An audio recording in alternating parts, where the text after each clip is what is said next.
अथ नमस्ते महोदय, वेदलक्ष्मी। मंत्रपाठः।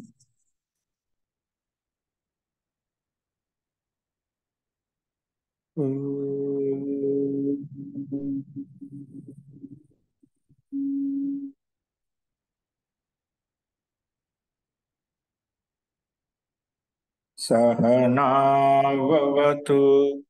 सहनौ भुनक्तु सह वीर्यं करवावहै तेजस्विनावधीतमस्तु मा विद्विषावहै। ॐ शांति शांति शांति।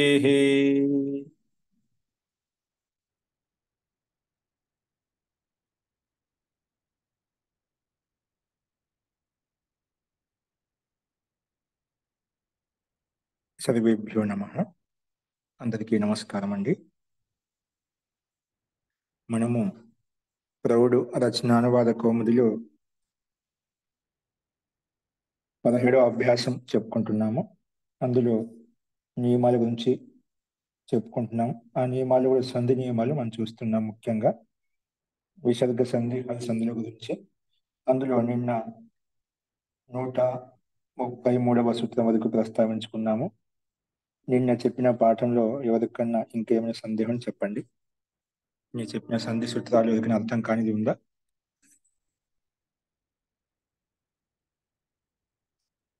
వాషరి అందరికి అర్థమైందా?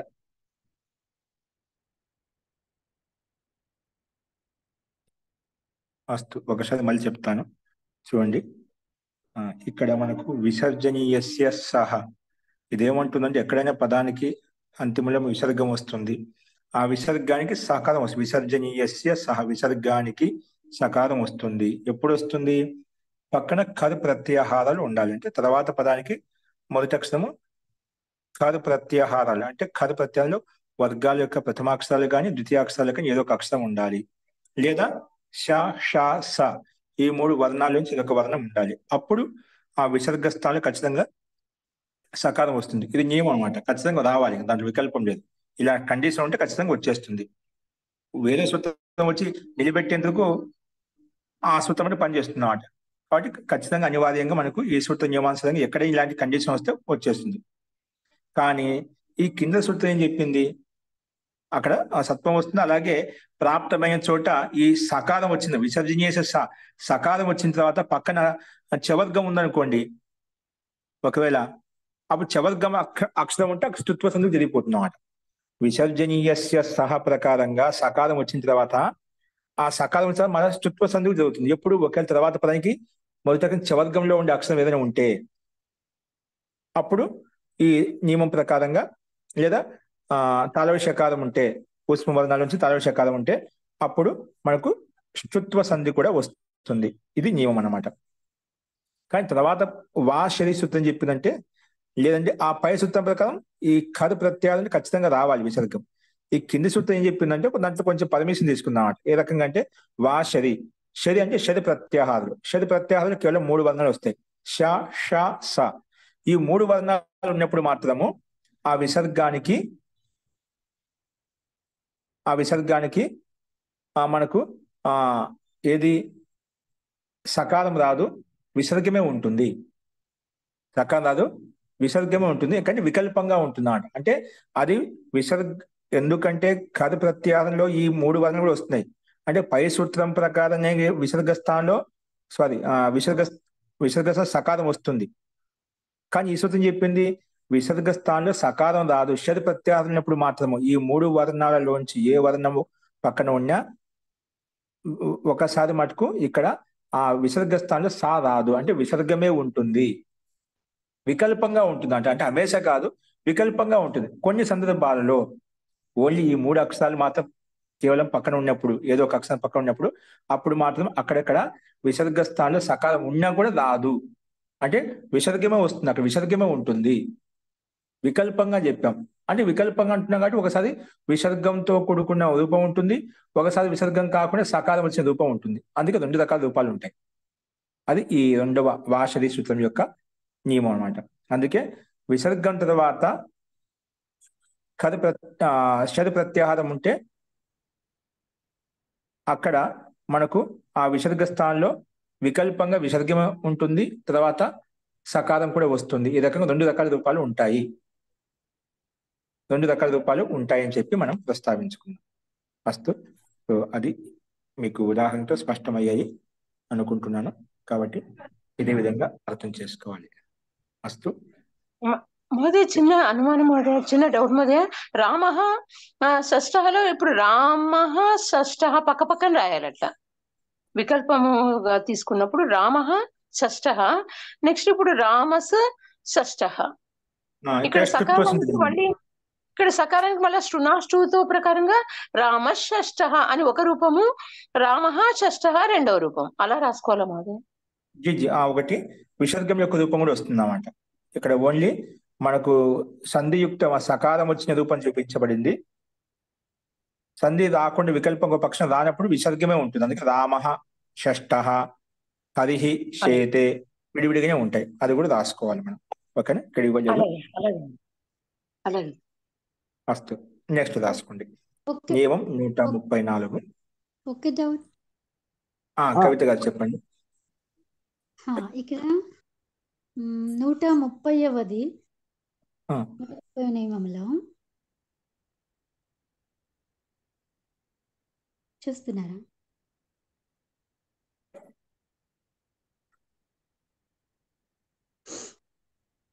130లో ఇక్కడ రెండవ దానికి రెండవ ఉదాహరణ చూడండి. అస్మిన్ తర ఉంది కదా ఇక్కడ. అదేంటి, మనకి ఈ అనుస్వరం రావాలి అని అంటే శుత్వ సంధి ప్రాప్తమైతేనే అనుస్వరం వస్తుంది కదా. శుత్వ సంధి సంబంధమే లేదు ఇక్కడ. ఓకే, అందుకే సంబంధం లేదు. అనుస్వారానికి అనుస్నానికి శుత్వ సంబంధం లేదు. అది అస్మిన్ అన్నప్పుడు నకార సకార స్థానం ఎప్పుడైతే వస్తుందో అప్పుడే అనుస్వరం వస్తుంది. అకారం వచ్చిన తర్వాత శుత్వ సంధి ప్రాప్తమైతే వస్తుంది, లేకపోతే లేదు. ఓకే, దానికి సంబంధం లేదండి. ఓకే, ధన్యవాదాలు.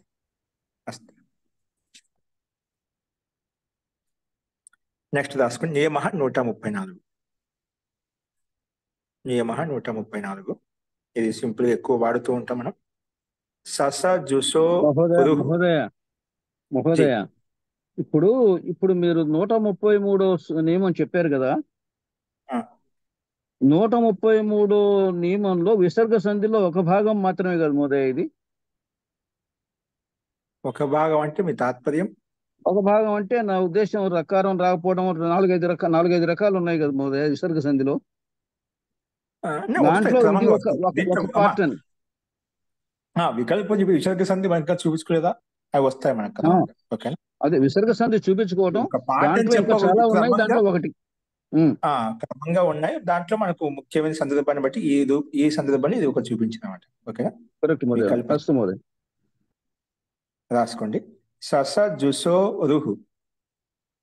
సస జుసో రుహు. సస జుసో రుహు బ్రాకెట్ పెట్టుకోండి. సూత్రము రాసుకోండి.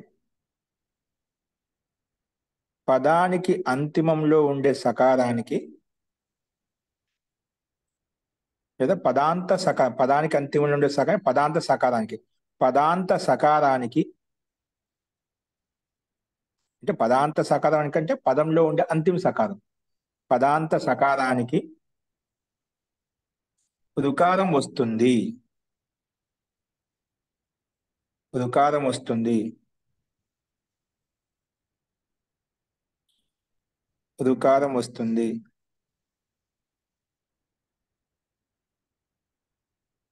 పదాంత సకారానికి రుకారం వస్తుంది.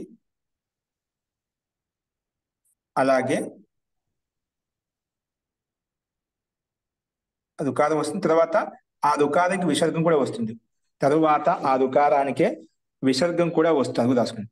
రుకారం వస్తుంది, తరువాత ఆ రుకారానికి విసర్గం కూడా వస్తుంది.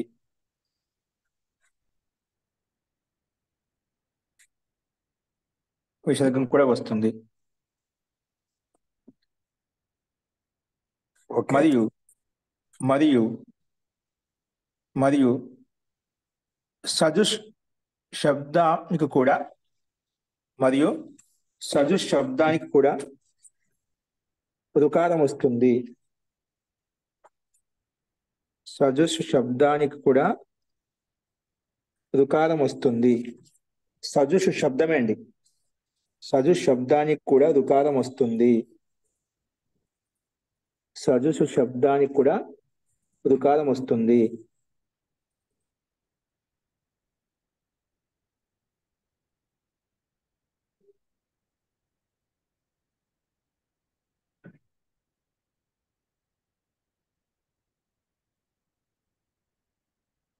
సజస్ శబ్దానికి కూడా రుకారం వస్తుంది.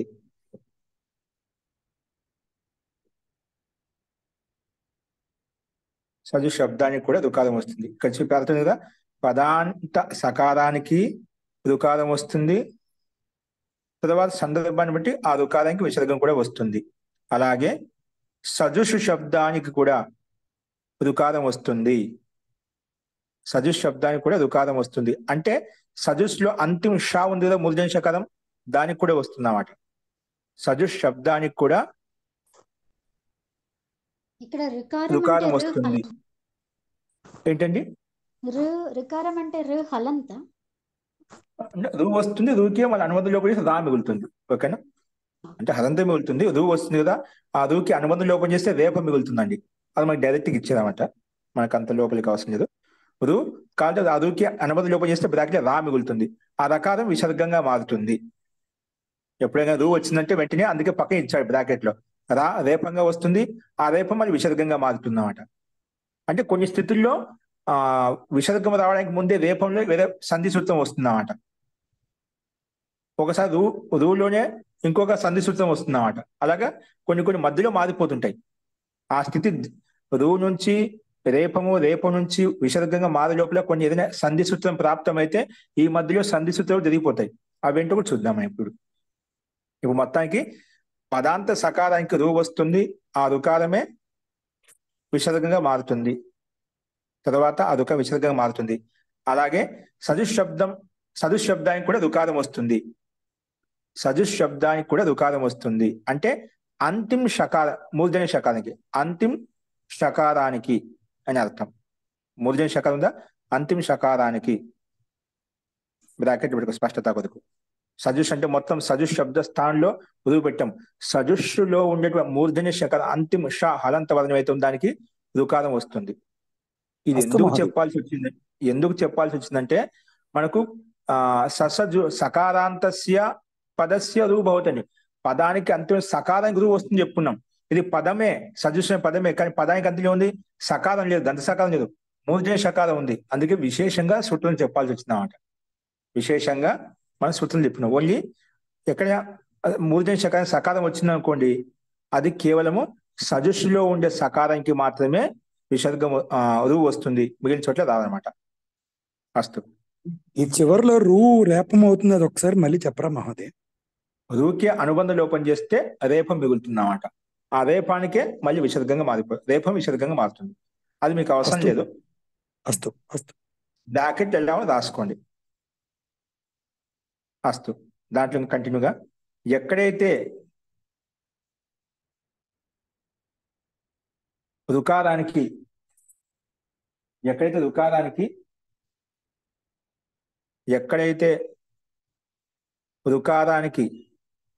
ఊ లేదా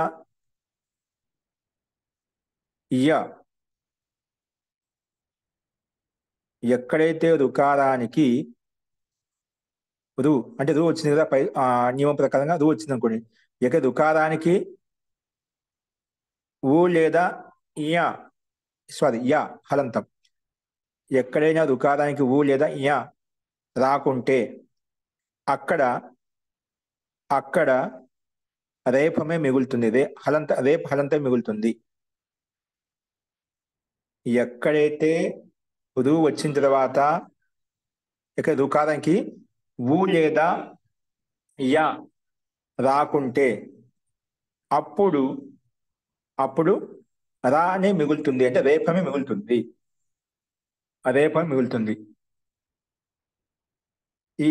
ఈ విషయం, ఈ వాక్యం ఎందుకు చెప్పాల్సి వచ్చిందంటే ఆ పైన బిందు ప్రకారం ఏంటి, పదానికి అంతే సకాలం రూ వచ్చేస్తుంది ఖచ్చితంగా. రూ వచ్చిన వెంటనే ఇంకో సూత్రం వేరే సూత్రం వచ్చి ఆ రూకే ఊ చేస్తుంది. మళ్ళీ ఏం చేస్తుందండి, ఆ రూ స్థానం ఊ వచ్చేస్తుంది అన్నమాట. వెంటనే ఖచ్చితంగా వస్తుంది.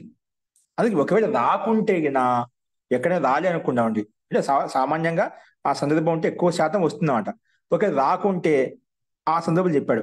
జహా ఎక్కడైతే రూకో ఊ లేదా యా, ఈ రెండిట్లో ఊ గాని ఊ వస్తుంది, యా వస్తుంది.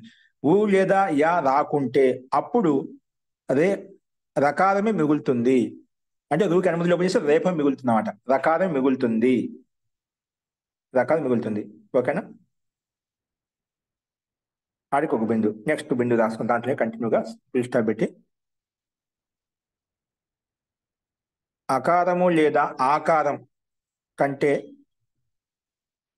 అకారము లేదా ఆకారం కంటే అకారం లేదా ఆకారం కంటే అన్య స్వరాలు తర్వాత అకారము లేదా ఆకారం కంటే భిన్నమైన అన్య స్వరముల తరువాత అకారం లేదా ఆకారం కంటే అన్య స్వరముల తర్వాత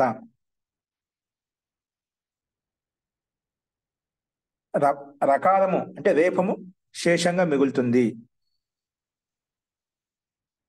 అకారం లేదా ఆకారం కంటే భిన్న స్వరాలలో భిన్న స్వరాల అదే సూత్రండి.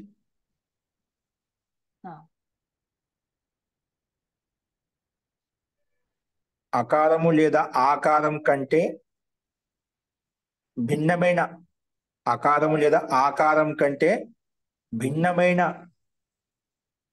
స్వరముల తర్వాత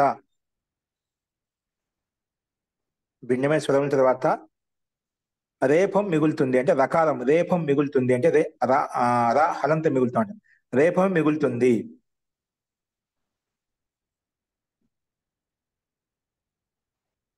అకారం లేదా ఆకారం కంటే అన్య స్వరాల తర్వాత అకారం లేదా ఆకారం కంటే అన్య స్వరముల తర్వాత రేపమే మిగులుతుంది.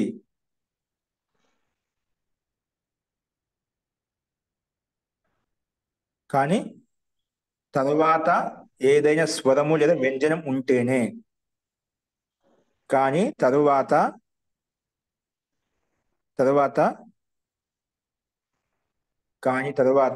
ఏదైనా ఏవైనా స్వరాలు లేదా వ్యంజనాలు అంటే వర్గాల యొక్క 3, 4, 5 అక్షరాలు ఉంటేనే,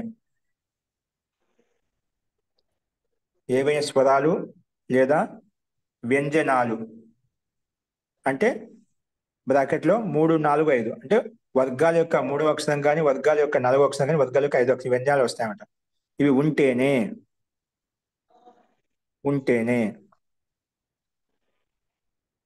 ఇక్కడ మనం 3 బిందులు చెప్పుకున్నామట. అది మీకు ఉదాహరణ చూపిస్తాను.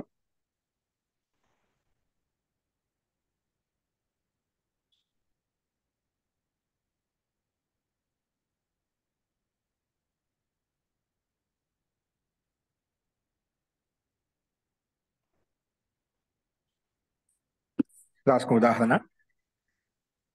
ఉదాహరణ రాసుకోండి. హరిహి ప్లస్ అవదత్, హరిహి ప్లస్ అవదత్. హరిహి ఇక్కడ విసర్గం ఉంది, కాబట్టి పక్కనే ఏమని చెప్పుకున్నాం,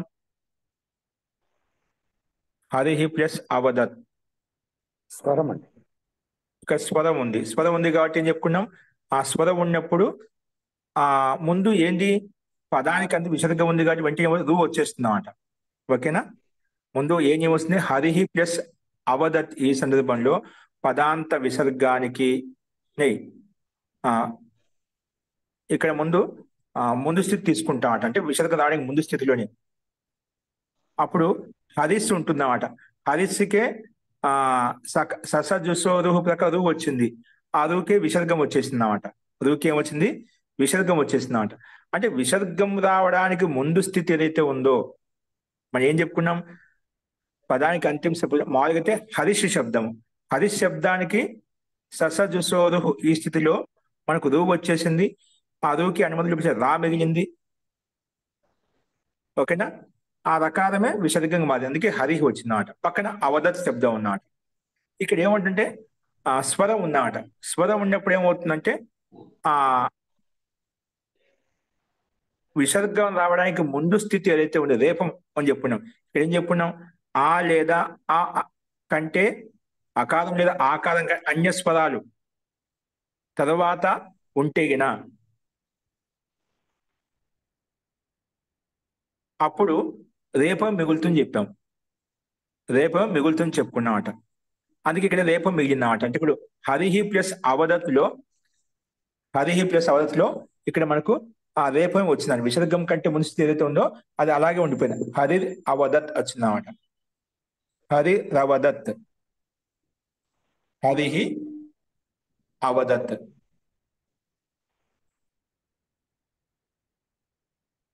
నెక్స్ట్ రాసుకోండి. పితుహు ప్లస్ ఇచ్చ. పితుహు ప్లస్ ఇచ్చ. ఇక్కడ స్వరం ఉంది. ఇక్కడ విసర్గం కంటే ముందు స్థితి ఏంటి? రేపానికి విసర్గం వస్తుంది చెప్పినాం. ఆవిడ పితురు శబ్దం ఉన్నాడ. పితురు ప్లస్ ఇచ్చ, పితురు ఇచ్చ. ఎందుకంటే స్వరం ఉంటే మనకు అక్కడ రేపం మిగులుతుంది చెప్పుకున్నాం. అందుకే రేపం మిగులుతున్నాం ఇక్కడ. పితుహు ప్లస్ ఇచ్చ, పితురు ఇచ్చ. పితుహు ఇక్కడ పితురు ప్లస్ ఇచ్చ అని చెప్పామంట ముందు స్థితి అయితే. అందుకే పితురు ఇచ్చ అలా వచ్చేసినామాట. లక్ష్మీ రియం. లక్ష్మీది ప్లస్ ఇయం. లక్ష్మీరియం ఏంటని? పితురిచ్చ. పితుహు పితురు శబ్దం. పితురు ప్లస్ రేపు హాలంతా పక్కన ఇచ్చాక ఈ రేపన కలిస్తే పితురు ఇచ్చ అయిపోయింది అన్నమాట. ఓకే, అస్తు మహోదయ. నెక్స్ట్ లక్ష్మీ ప్లస్ ఇయం. లక్ష్మీ ప్లస్ ఇయం లక్ష్మీరియం అలా వచ్చేసింది. లక్ష్మీరియం. మహోదయ లక్ష్మీ అని రాసుకోవాలా మహోదయ? లక్ష్మీ అని రాసుకోవాలా మహోదయ? విసర్గం పెట్టుకోవాలి మహోదయ. విసర్గం ఉంటే లక్ష్మీరియం. లక్ష్మీ ప్లస్ ఇయం లక్ష్మీరియం. జీ రాసుకోండి. దీంట్లో విసర్గం ఉండదు. రాసుకొని చెప్తాను ఇది కూడా. లక్ష్మీ ప్లస్ ఇయం లక్ష్మీరియం. మహోదయ లక్ష్మీ రియం కదా మహోదయ? ఇయం అండి. ఇయం అంటే ఇయం రకారానికి ఈ వస్తుంది కదా, రియం అవుతుంది. అది అదే పనికి ఈ కలిపేసాం. ఇయం రేపానికి ఈ కలిపేస్తే రియం అవుతుంది. అది పనిట్లో మనకు రేపు పితు రిచ్చ రీ ఉందా అలా కలుపుకున్నాం కదా. పైన కింద కూడా అలాగే.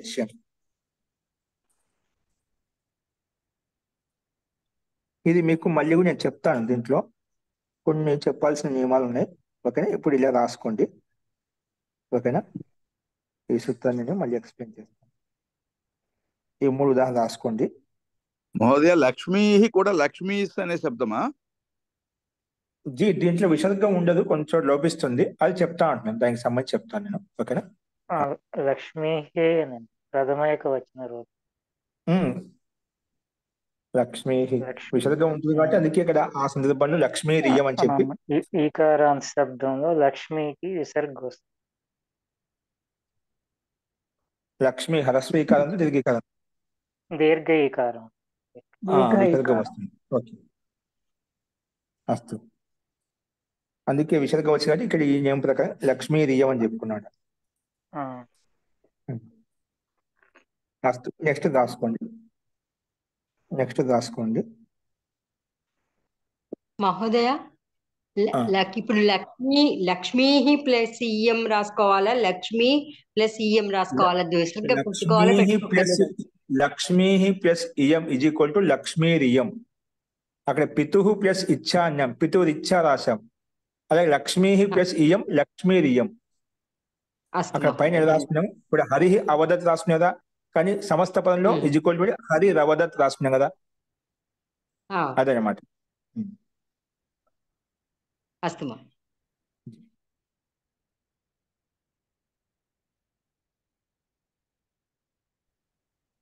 నెక్స్ట్ రాసుకొని చెప్తాను. నెక్స్ట్ వచ్చేసి నియమ 135. నియమ 135. అతో రో రప్లుతాదప్లుతే.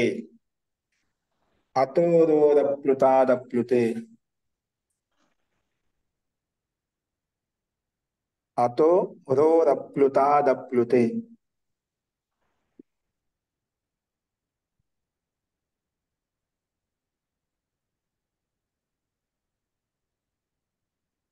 అతో రో రప్లుతాద్ అప్లుతే.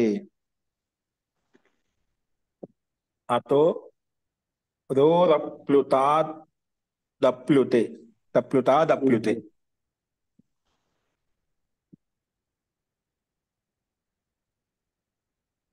రో రప్లుతాదప్లుతే. ఓకేనా? సూత్రం బ్రాకెట్లో పెట్టుకోండి. ఇప్పుడు దీన్ని ఒకసారి కేవలం సామాన్యంగా వినండి. ఇదేమంటుందంటే రెండు అకారాల మధ్య ఉన్నటువంటి రెండు అకారాల మధ్య ఉన్నటువంటి రుకారానికి ఉకారం చేస్తుందండి. ఈ సూత్రం ఏంటంటే ఉత్తు చేస్తున్నామంట, అంటే ఉకారం చేస్తున్నాను. రేపానికి ఊ చేస్తున్నామంట. ఏం చేస్తుంది? రేపమునకు రకారం వస్తుంది, మిగులుతుంది. రు వచ్చింది కదా శశ చేసే రూప రకంగా. ఆ రూకి అనుమతి చూపిస్తే రా మిగులుతుంది, రేప మిగులుతుంది. ఆ రేప స్థానం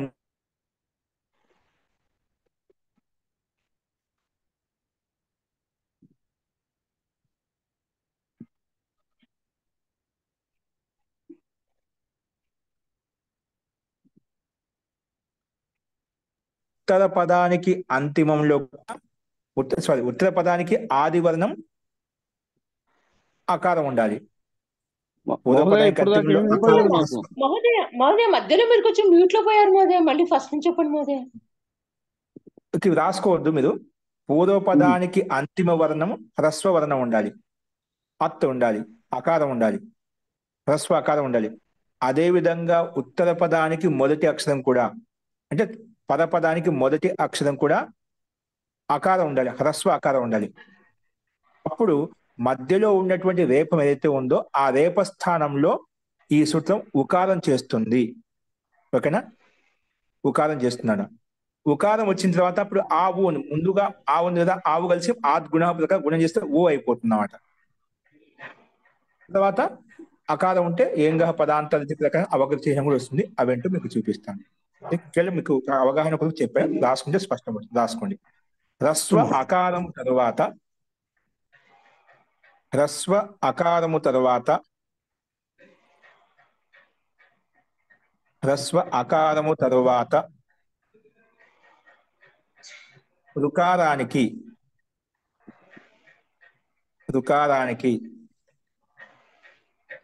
బ్రాకెట్లకు విసర్గము లేదా రేప అలాగే రాసుకోండి. అంటే ఒకసారి మనకు విసర్గం వస్తుంది, ఒకసారి రేప స్థితిలో ఉంటుంది అన్నమాట. ఓకేనా? హ్రస్వ అకారం తర్వాత రు బ్రాకెట్లో విసర్గము యా అంటే లేదా రా మిగులుతుంది అన్నమాట. అట్లా బ్రాకెట్ పెట్టుకుని హ్రస్వ అకారము తర్వాత రుకారమునకు ఉకారం వస్తుంది. హ్రస్వ అకారము తర్వాత రుకారమునకు ఏమొస్తుంది? ఉకారం వస్తుంది. కానీ తరువాత పదానికి మొదటి అక్షరం అకారం ఉంటేనే, హ్రస్వ అకారం ఉంటేనే, అంటే ముందు హ్రస్వ అకారం ఉండాలి, తర్వాత కూడా హ్రస్వ అకారం ఉండాలన్నమాట. కానీ తర్వాత పదానికి పరపదానికి లేదా పరపదానికి మొదటి అక్షరం హ్రస్వ అకారం ఉంటేనే, హ్రస్వ అకారం ఉంటేనే.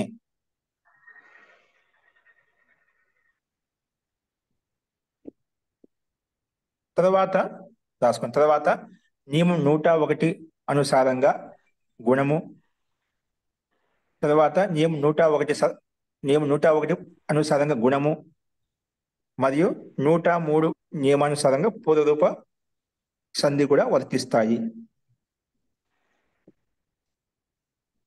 పూర్వరూప సంధి సూత్రాలు కూడా వర్తిస్తాయి. మళ్ళీ చెప్పరా అండి?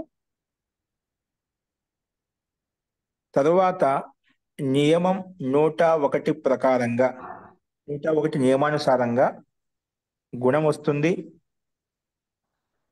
తరువాత నియమం 101 అనుసారంగా గుణం వస్తుంది. మరియు 103 అనుసారంగా పూర్వరూప సంధి కూడా వస్తుంది. మరియు 103 నియమానుసారంగా పూర్వరూప సంధి కూడా వస్తుంది. పూర్వరూప సంధి కూడా వస్తుంది. పూర్వరూప సంధి కూడా వస్తుంది. రాసుకోండి. దీనికి ఉదాహరణ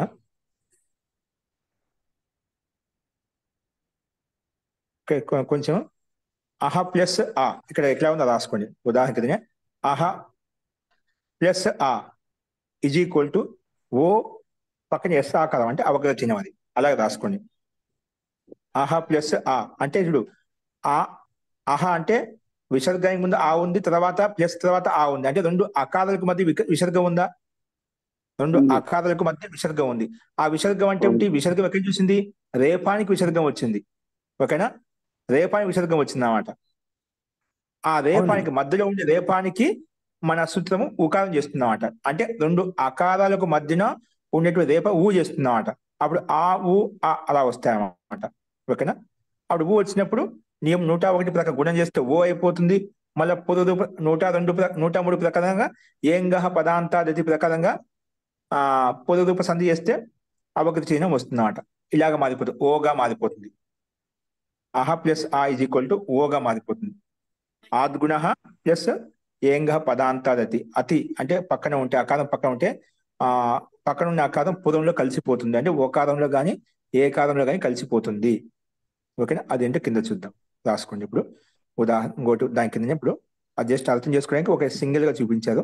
పద రూపం చూద్దాం. కహ ప్లస్ అపి రాసుకోండి. కహ ప్లస్ అపి. ఇప్పుడు కహ ప్లస్ అపి మనం ఏం చెప్పిన హ్రస్వ అకారము తర్వాత అని చెప్పాం. సూత్రం చెప్పుకున్నాం. సూత్రార్థంలో హ్రస్వ ఆకారం తర్వాత. ఇప్పుడు కహలో హ్రస్వ ఆకారం ఎక్కడ ఉంది? కకారంలో ఉండే అకారం ఉంది కదా, అది తీసుకోవాలి. కకారంలో ఉండే అకారం. ఆ అకారం తర్వాత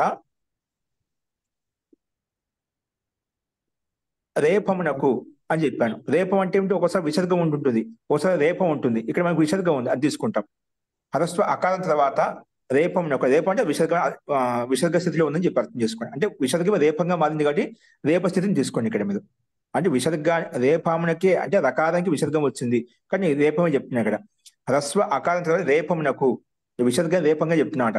విసర్గమునకు మళ్ళీ అకారమే పక్కన ఉంటే అప్పుడు ఉకారం వస్తుంది. ఓకేనా?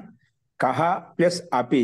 పూర్వంలో కకారంలో అకారం ఉంది, తర్వాత పదానికి అపి పదానికి ఉత్తర పదానికి పదానికి మొదటి అక్షరం ఆ ఉంది. రెండు అకారానికి మధ్య విసర్గం. విసర్గం అంటే రేపం. రేపం ఉంది కదా, కాబట్టి ఆ రేపస్థానం ఊ వస్తుందన్నమాట. అప్పుడు ఏమైపోయింది? కా ప్లస్ ఊ, కా ప్లస్ ఊ ప్లస్ అపి. ఇప్పుడు ఈ స్థితిలో కా ప్లస్ ఊ ఉంది కదా, అంటే అకారం తర్వాత అకారంకు ఈ ఊదులు పదం బాగున్నప్పుడు పూర్వ పద వ్యవస్థ గుణం ఏకాదేశం వచ్చును. మన యొక్క ఆదిగుణ సంధి చెప్పుకున్నమాట. ఆ సంధి నియమం ప్రకారంగా ఆ తర్వాత ఈ ఉంటే ఏ అయిపోయింది, రెండు కలిసి ఏగా మారిపోయింది. ఆ తర్వాత ఇక్కడ ఊ వచ్చింది కాబట్టి ఆ ఊ కలిసి ఓగా మారిపోయింది. అంటే కో అయిపోయింది అన్నమాట. ఏమైపోయింది? కోగా మారిపోయింది. కో అయిపోయిన తర్వాత మళ్ళీ ఏంగా పదాంతాదతి 103వ సూత్రం వస్తుంది. ఇదేమంటుంది? ఒకవేళ పదానికి అంత్యంలో ఏకారం తర్వాత పదానికి అంత్యంలో ఏకారం ఉంటే లేదా పదానికి అంత ఓకారం ఉంటే తర్వాత అకారం ఉందనుకోండి, అంటే పదానికి అంత ఏకారం ఉండి తర్వాత పదం అకారం ఉంటే ఆ అకారం పూర్వంలో ఉండే ఏకారంలో కానీ పూర్వంలో ఉండే ఓకారంలో కానీ కలిసిపోతుంది. కలిసిపోయి తెలుసుకోవడం కోసం అవకృత చిహ్నాన్ని పెడతాము. అది ఇక్కడ కో అయిపోయింది. కో ప్లస్ అపి. ఓకారం తర్వాత అపిలో ఆ ఉంది కాబట్టి వెంటనే ఆ అకారము అవకృత చిహ్నంగా మారిపోయింది. అంటే దాని పూర్వంలో ఓకారం కలిసిపోయింది అన్నమాట. అది కలిసిపోతే మనకు అర్థం కాదు కదా, అందుకే తెలుసుకోవడం కొద్దికి ఇక్కడ అకారం తెలుసుకోవడం కొద్దికి అవకృత చిహ్నాన్ని ఎస్ ఆకారం పెడతాం అనమాట. అందుకే కహ ప్లస్ అపి కోపి.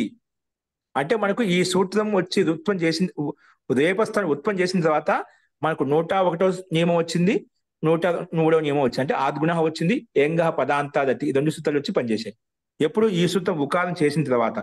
ఈ సూత్రం ఉకారం చేయదనుకోండి, అతో రోదప్లుత దప్లుతే ఆద్గుణ కూడా రాదు, ఏంగ పదాంతది కూడా రాదనమాట. అట్లా ఎన్నైనా తీసుకోవచ్చు. కహ ప్లస్ అపి కోపి, అలాగే కహ ప్లస్ అయం, కహ ప్లస్ అయం కోయం, అలాగే రామ ప్లస్ అవదత్, రామో అవదత్. ఈ రెండు పనిచేసిందే ఖచ్చితంగా ఆద్గుణ ఏంగా పదాంతది ఖచ్చితంగా పనిచేస్తాయి.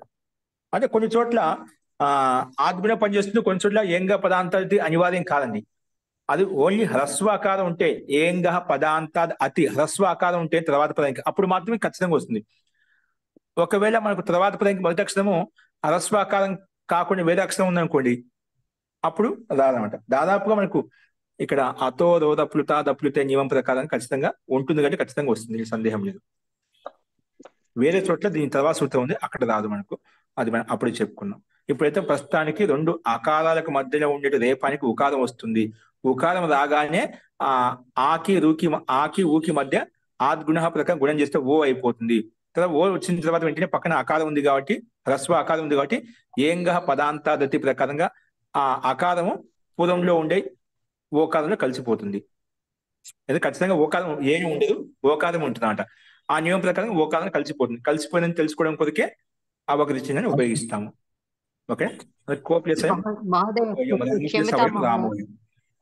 మహోదయ స్టెప్స్ చెప్పరా మహోదయ, కొద్దిగా రాసుకుంటాను. కహ ప్లస్ అపి, ఇది స్థితి మనకు. ఓకేనా? ఇప్పుడు దానికంటే కింది స్థితి రాసుకొని కహ ప్లస్ రు పెట్టుకోండి. కహ ప్లస్ రు, కహ ప్లస్ రు ప్లస్ అపి. కా ప్లస్ కా పక్కనే స్పేస్ ఇచ్చి రు పెట్టుకోండి. కా రు ప్లస్ అపి. కా రు అంటే విసర్గ స్థానం రు పెట్టుకుంటాను. కా స్పేస్ ఇచ్చి రు ప్లస్ అపి, మళ్ళీ దాని కింద రాసుకోండి. కా రు స్థానం ఊ వచ్చిందన్నమాట మన ఈ సూత్రం ప్రకారంగా. కా ఊ ప్లస్ అపి, కా ఊ ప్లస్ అపి. తర్వాత కా ఊ రెండు కలిసి కదా, కాలో ఉండే అకారం పక్కన ఉకారం, అందుకే ఆద్గుణ వస్తున్నాం. దానికి ఎదురుగా ఆద్గుణ రాసుకొని సూత్రం పెట్టుకోండి ఆద్గుణ ప్రకారంగా. అప్పుడు కో అయిపోతుంది కింద. కా ఊ అపి కదా, మళ్ళీ కిందికి వచ్చే స్టెప్ ఏమవుతుంది? కో అపి, కో ప్లస్ అపి, కో ప్లస్ అపి. తర్వాత దానికి ఎదురుగా రాసుకోండి ఏంగ పదాంతాదతి, 103వ సూత్రం, 103వ నియమం ప్రకారంగా ఏంగ పదాంతాదతి. అప్పుడు కోపి, కో పక్కన అపిలో ఉండే అకాన్ని అవగతిని రాస్తాం. కోపి అంటే సైలెంట్ అయిపోతే పి ఒకటి రాస్తాం, కోపి అని చెప్పి. అది అంతిమ స్టెప్. అలాగే అన్ని చోట్ల తీసుకోవాలి. ధన్యవాదం మహోదయ్. ధన్యవాదాలు. అలాగే రామోయం, ఈశ్వరోయం ఎన్ని రాసుకోవాలి. 100 శబ్దాలు ఇక్కడ మనకి ఎక్కువ, ఈ సంధి సూత్రాలు ఎక్కువ కనిపిస్తుంటామంట. కానీ అలాగే విడి తీసుకొని చెప్పుకోవాలి. కాబట్టి సింపుల్ గా రెండు అకారముల మధ్య ఉన్నటువంటి రేపానికి ఉకారం వస్తుంది. ఉకారం రాగానే ఆద్గుణ వచ్చేసి ఓకారం చేస్తుంది. ఓకారం రాగానే మళ్ళీ పక్కన ఆ ఉంది కాబట్టి అది పూర్వరూపం అయిపోతుంది, అంటే పూర్వంలో కలిసిపోతుంది. కలిసిపోయి తెలుసుకోవడం కొరకే అవగృతిని ఉపయోగిస్తాం. ఇది ఈ సూత్రం యొక్క అభిప్రాయం. వస్తుంది. తర్వాత హసిచ వస్తుందన్నమాట. హసిచ వచ్చినప్పుడు అక్కడ కొంచెం భిన్నంగా మారుతుంది. అక్కడ ఏంగ పదాంతరతి రాదనమాట. వస్తూ అది తర్వాత వస్తుంది చెప్తాం. అసలు ఈ రకంగా మనం ఈ సంధి సూత్రాలు చెప్పుకున్నాం. దీంట్లో 134 కొన్ని నియమాలు ఉన్నాయి, అది కూడా నేను కొంచెం తర్వాత చెప్తాను. ఇప్పుడు వాక్యాలు రాసుకోండి. అభ్యాసం కొన్ని వాక్యాలు రాసుకోండి. తెలుగు వాక్యం సంస్కృతంలో అనువదించండి. తెలుగు వాక్యాలు సంస్కృతంలో అనువదించండి. అందులో కా రాసుకోండి. కాలేటివి సంఖ్యాయే, సంఖ్యలను ఉపయోగించి వాక్య నిర్మాణం. సంఖ్యలను ఉపయోగించి వాక్య నిర్మాణం. నీటి రాసుకోండి వాక్యాలు. సంఖ్యలను ఉపయోగించి వాక్య నిర్మాణం రాసుకోండి. మొట్టమొదటి వాక్యం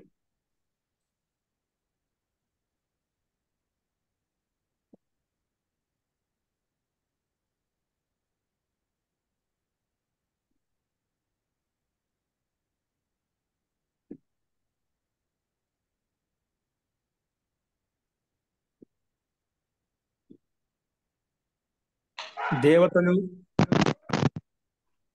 దేవతలు మరియు దేవతలు కామ తల్లిదండ్రులు దేవతలు మరియు తల్లిదండ్రులు మనుష్యులు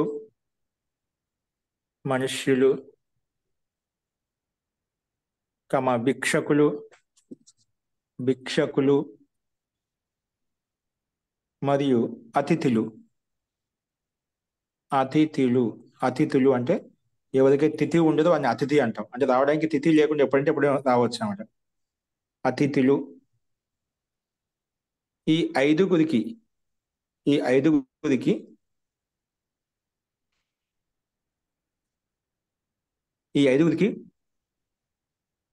పూజ చేస్తున్నటువంటి వ్యక్తి కీర్తిని పొందుతాడు. ఈ ఐదుగురిని పూజిస్తున్నటువంటి వ్యక్తి కీర్తిని పొందుతాడు.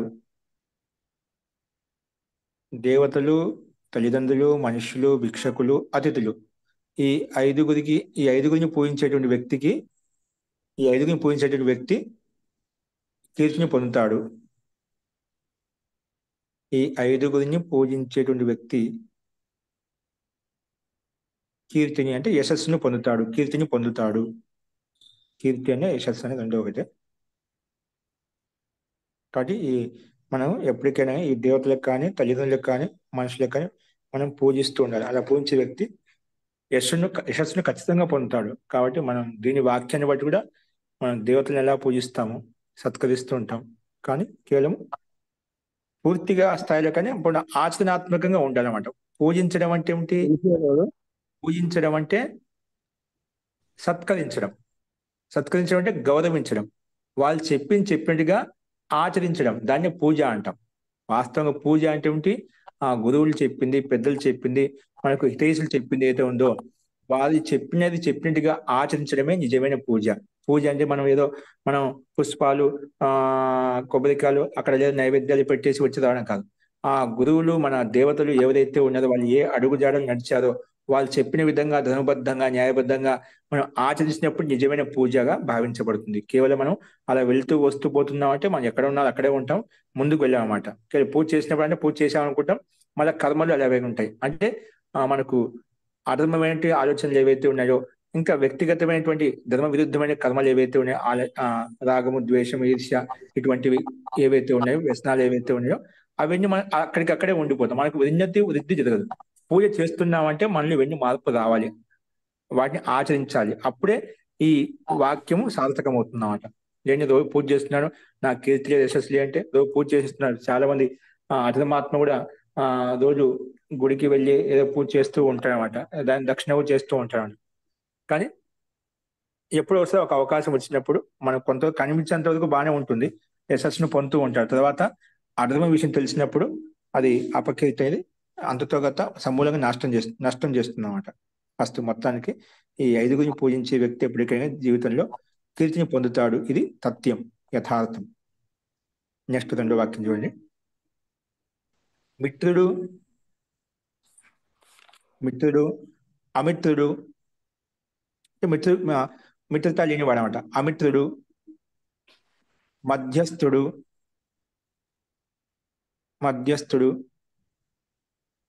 ఆశ్రితుడు మరియు ఆశ్రయదాత.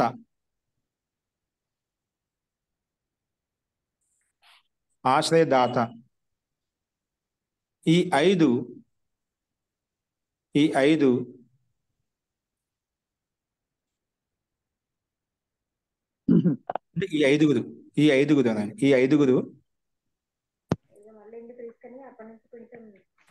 నువ్వు ఎక్కడికి వెళ్ళినా కూడా అక్కడికి నీతో వస్తాయి.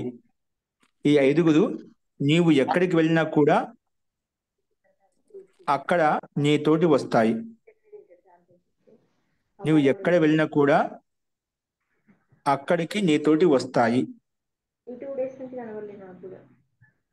ఈ ఐదుగురు నువ్వు ఎక్కడ వెళ్ళినా కూడా అక్కడికి నీతోటి వస్తాడు నాయన. ఇప్పుడు వ్యక్తులు ఎదుగులు తీసుకున్నా నీతోటి అక్కడికి వస్తాడు. ఈ ఐదుగురు ఈ 5 నువ్వు ఎక్కడ వెళ్ళినా కూడా అక్కడకు నీతోటి వస్తారు. ఇక్కడ భావార్థం తీసుకోవాలి. అక్కడకు నీతోటి వస్తారు అంటే ఇక్కడ ఒక తాత్పర్యాత్మక తీసుకున్నట్లయితే రాశారు కదా, నీతోటి వస్తారు అంటే మనం ఎక్కడైనా స్థానం మారినప్పుడు అక్కడ మనకు మిత్రులు ఉంటారు, కొందరు శత్రువులు ఉంటారు. అమిత్రులు శత్రువు అనమాట. మధ్యస్థులు ఉంటారు, ఆశ్రయించిన వాళ్ళు ఉంటారు, ఆశ్రయదాతలు ఉంటారు. అంటే అన్ని రకాల వ్యక్తులు మనకు ఎక్కడ పోయినా అక్కడ కనిపిస్తూ ఉంటుందండి. ఎక్కడ పోయినా కూడా మనకు అక్కడ కనిపిస్తుంది. మనం అనుకుంటాం, నేను ఇక్కడ ఈ స్థానం వదిలివేస్తే ఎక్కడికైనా వెళ్ళిపోతున్నా, నాకు ప్రశాంతంగా ఉంటుందో, నాకు అడ్డంకులు ఉండవు, ఏమి లేవు అనుకుంటాం. ఎక్కడ మిత్రులు ఉంటారు, నీకు శత్రువులు ఉంటారు, నేను ఉపేక్షించే వాళ్ళు ఉంటారు, నీకు సహాయం చేసే వాళ్ళు ఉంటారు. అన్ని రకాల వ్యక్తులు నీకు ఖచ్చితంగా కనిపిస్తారు. అందులో మనకి ఒక 5 లక్షణాలు చెప్పుకుంటున్నాం ఇక్కడ. మిత్రుడు, అమిత్రుడు, శత్రువు, మధ్యస్థుడు ఉంటాడు. సరే, సామాన్యంగా నీకు హాని కలిగించడు, నీకు లాభం కలిగించడు, తటస్థంగా ఉంటాడు అనమాట. ఉపేక్ష భావంతో ఉంటాడు అనమాట. అలాగే ఆశ్రయించి ఉంటాడు అనమాట. ఆశ్రితుడు, నిన్ను ఆశ్రయించిన వాళ్ళు ఉంటారు అనమాట. అలాగే ఆశ్రయ దాత కూడా ఉంటాడు, నీకు ఆశ్రయించే దాత కూడా ఉంటుంది అనమాట. అంటే ఆశ్రయం ఇచ్చే వాళ్ళు ఉంటారు, ఆశ్రయ దాతలు కూడా ఉంటారు. అలాగే అన్ని రకాల వ్యక్తులు ఉంటుంది అనమాట. కాబట్టి మనకు అలా పోతే అన్ని చోట్ల నాకు అక్కడ ఇక్కడ వెళ్ళిపోయాం కదా, నాకు శత్రువు ఉండనుకోదు. ఎక్కడ పోయినా శత్రువు, మిత్రువు, వీళ్ళు ఉపేక్షించే వాళ్ళు, వీళ్ళు ఎప్పుడు ఖచ్చితంగా ఉంటారు ఎక్కడ పోయినా కూడా. కానీ వాటికి సమాధానం మనం ఎక్కడ పోయినా మన కుశలతాపూర్వకంగా మన కర్తవ్య కర్మలను ఆచరించుకుంటూ, మన న్యాయబద్ధంగా ధర్మబద్ధమైన జీవనం గడుపుకుంటూ మనం వాటిని ఎదుర్కొంటూ ముందుకు వెళ్ళాలన్నమాట. కానీ మనం ఏ రకంగా ఉండాలో ఆ రకమైనటువంటి లౌకిక వ్యవహారంతో, లోక కుశలతాపూర్వకంగా లౌకిక వ్యవహారం తెలుసుకొని ఆ రకమైన వ్యవహారంతో మనం ముందుకు వెళ్తూ ఉండాలి. ఆ సందర్భంలో ఈ వాక్యం తీసుకోవచ్చు అనమాట. అందుకే ఈ 3 మిత్రులు, అమిత్రులు, మాధేస్థ అంటే మధ్యస్థులు, అలాగే మధ్యస్థానే ఉంది మహోదయ. మధ్యస్థ అంటే మధ్యస్థులు అంటే మనకు అటు కాకుండా అన్నమాట. ఆ మిత్రుడు కాదు, శత్రువు కాదు.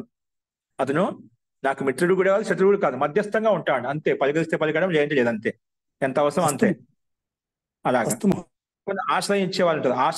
ఆశ్రితుడు, ఆశ్రయం ఇచ్చేవాడు, ఆశ్రయం తీసుకునేవాడు ఉండొచ్చు, ఆశ్రయం దాత ఉండొచ్చు, ఆశ్రయం గ్రహించే వ్యక్తి ఉండొచ్చు, ఇచ్చే వ్యక్తి ఉండొచ్చు, ఏదైనా కావచ్చు. ఈ రకంగా ఈ 5 వ్యక్తి ఎక్కడికి వెళ్ళినా కూడా వాటితో పాటు వస్తారనమాట. అందరూ ఉంటారన్నమాట. మిత్రులు, అమిత్రులు, మధ్యస్థులు, ఆశ్రితులు మరియు ఆశ్రయదాతలు, ఈ 5 మీరు ఎక్కడికి వెళితే అక్కడికి మీ వెంట వస్తారు. ఈ 5 మీరు ఎక్కడికి వెళ్తే, లేదా నువ్వు ఎక్కడికి వెళ్తే గౌరవంగా ఉంటుంది. నువ్వు ఎక్కడికి వెళ్తే అని చెప్పాను. మీరు ఎక్కడికి వెళ్తే అక్కడికి మీ వెంట వస్తారు, మీ వెంటే వస్తారు, లేదా మీ వెంటే ఉంటారు. ఎలాగైనా రాసుకోవచ్చు. ఓకేనా?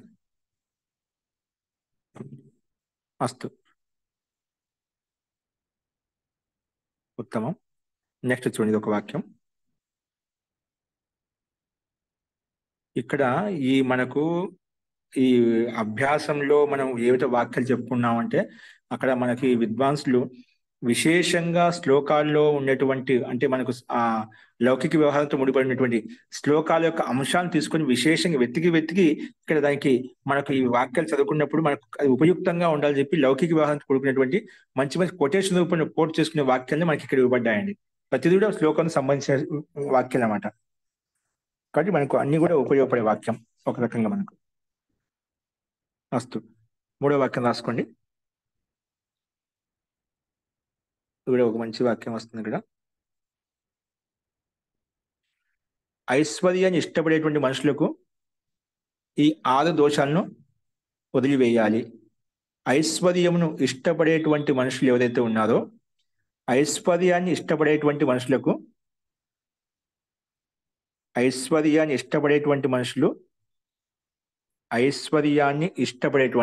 మనుషులు అంటే ధనాన్ని ఇష్టపడేటువంటి మనుషులు ఈ 6 దోషాలను వదిలిపెట్టాలి.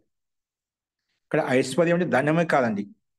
ధనం ఒకటే కాదు, విద్య వస్తుంది, అన్ని ఏదైనా తీసుకోవచ్చు. మనకు ఐశ్వర్యం సంపూర్ణ ఐశ్వర్యం అంటే ఒక వ్యక్తికి సుఖానికి కావాల్సినటువంటి, సంతోషానికి కావాల్సినటువంటి ఆనందానికి కావాల్సినటువంటి జీవన విధాన్ని సక్రమంగా గడపడం కొరకు కావాల్సినటువంటి సామర్థ్యం సంపాదించుకోవాలంటే ఈ 6 లక్షలు అన్ని చోట్ల వర్తిస్తాయి అన్నమాట. అస్తు. ఐశ్వర్యాన్ని ఇష్టపడేటువంటి వ్యక్తికి ఈ 6 గుణాలను ఈ 6 దోషాలను వదిలివేయాలి. నేను గుణాలను చెప్పాను, ఇక్కడ దోషాలను చెప్పాను, వ్యక్తి అని చెప్పాను. వ్యక్తి అనే మనిషి అనేది రెండు ఒకటే. ఓకేనా? ఐశ్వర్యం ఇష్టపడేటువంటి వ్యక్తి ఈ 6 దోషాలను వదిలిపెట్టాలి, లేదా మనుషులు ఈ 6 దోషాలను వదిలిపెట్టాలి. ఎలాగ రాసుకోండి, తాత్పర్యం మీకు తెలిసింది కదా.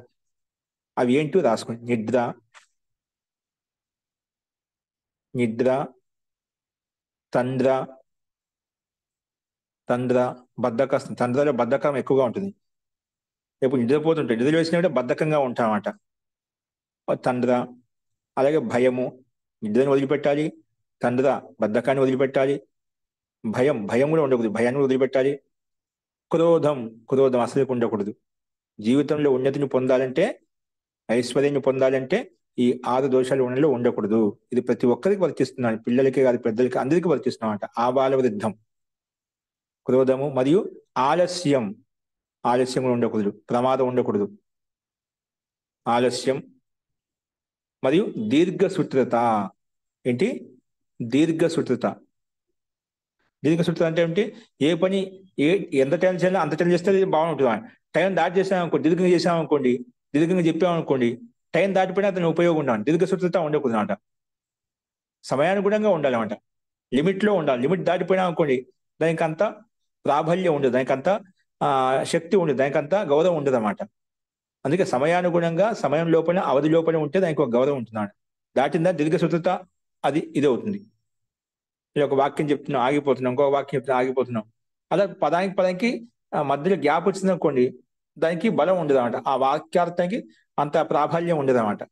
అట్లా దీర్ఘంగా ఉండకూడదు. అంటే మనం చేసే పనులు కూడా కొంచెం దీర్ఘంగా ఉండకూడదు, టయానికి అనుగుణంగా వెళ్ళిపోతున్నాడు. ఏ పని చేసినా కూడా సమయానుగుణంగా ఉండాలి.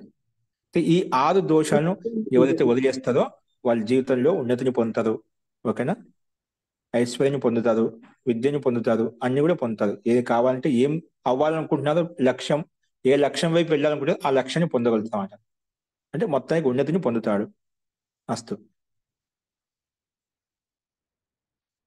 అలాగే 4వ వాక్యం, ఈ 6 గుణాలను మనుషులు ఎప్పుడు కూడా వదిలిపెట్టకూడదు.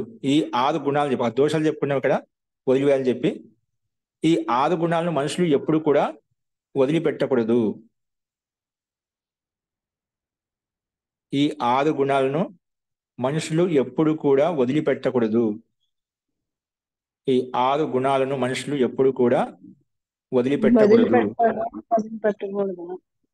ఏంటండి? వదిలిపెట్టాలి కదండి. గుణాలను వదిలిపెట్టాలన్నా? అదే మరి నిద్ర, బద్ధకం చెప్పారు కదా. అవిగా ఇది 2వ వాక్యం, నెక్స్ట్ వాక్యం, దాని దాటలేము. అక్కడ మటుకు వదిలిపెట్టాలి. ఇక్కడ అక్కడ దోషాన్ని వదిలిపెట్టాలి, గుణాన్ని వదిలిపెట్టకూడదు. అక్కడ గుణాలు 6 చెప్పా, దోషాలు 6 చెప్పుకున్నా, గుణాలు కూడా 6 చెప్పుకుంటున్నామట. ఓకే. ఈ 6 గుణాలను మనుషులు ఎప్పుడు కూడా వదిలిపెట్టకూడదు. అంటే ఐశ్వర్యం ఇష్టపడేటువంటి వ్యక్తి, అది కూడా చెప్పుకోవద్దు, దీనికి యాడ్ చేసుకోవద్దు. ఐశ్వర్యం ఇష్టపడేటువంటి వ్యక్తి లేదా మనుషులు ఈ 6 గుణాలను ఎప్పుడు కూడా వదిలిపెట్టకూడదు. అవి ఏంటి రాసుకున్నాడు. సత్యము, దానము, అనాలస్యము. అంటే ఎప్పుడు యాక్టివ్గా ఉంటాం, ఆ స్థితి అలా ఉంచుకోవాలి. ఆలస్యంగా, అనాలస్యంగా ఉంటుంది, యాక్టివ్గా ఉంటాం. అనాలస్యము, అనసూయ. అంటే నేను అసూయ ఉండదు ఎప్పుడు. ఏమున్నా అంటే ఏదైనా సందర్భం ఏదైనా ఒక మాట అనుకున్నా మళ్ళీ ఈర్ష్య, ద్వేషం, అసూయ ఉండేవంట. అనసూయ, అనాలస్యము, అనసూయ. అంటే అసూయ నీలో ఉండదు ఎప్పుడు కూడా, అసూయ నీలో ఎప్పుడు ఉండదు అనమాట. ఆ గుణం అనమాట, ఆ గుణం వదిలిపెట్టకూడదు. క్షమాగుణం కూడా వదిలిపెట్టకూడదు. క్షమ మరియు ధైర్యము.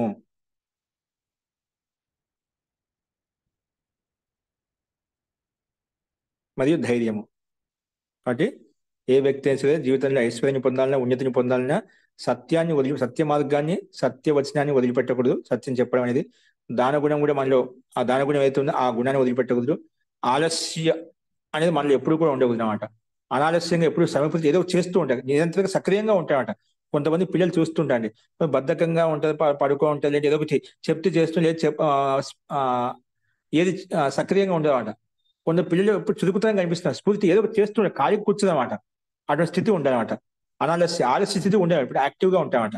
అనాలస్యము ఇది కూడా గుణం అనమాట. అలా కొంతమంది పిల్లల్లో మనకు కనిపిస్తుంటుంది. కొంత పిల్లలు బద్ధకంగా అవకాశం దొరికితే పడుకుందామా, లేదంటే ఖాళీ కూర్చుందామా, లేదంటే చేద్దామా అంటే పని పాటలో కూర్చోడం, అలా ఉండకూడదు.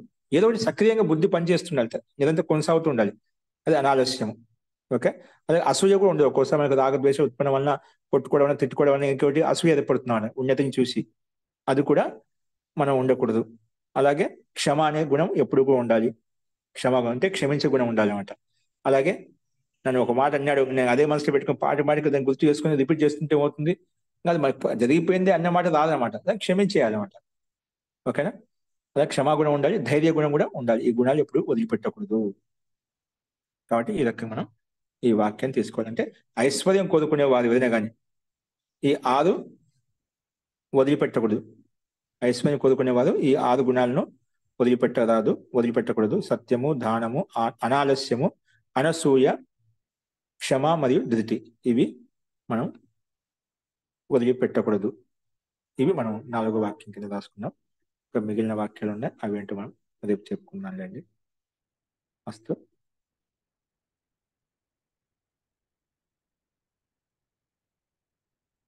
ఏమైనా సందేహాలతో రేపు చూద్దాం. శాంతి పాఠ.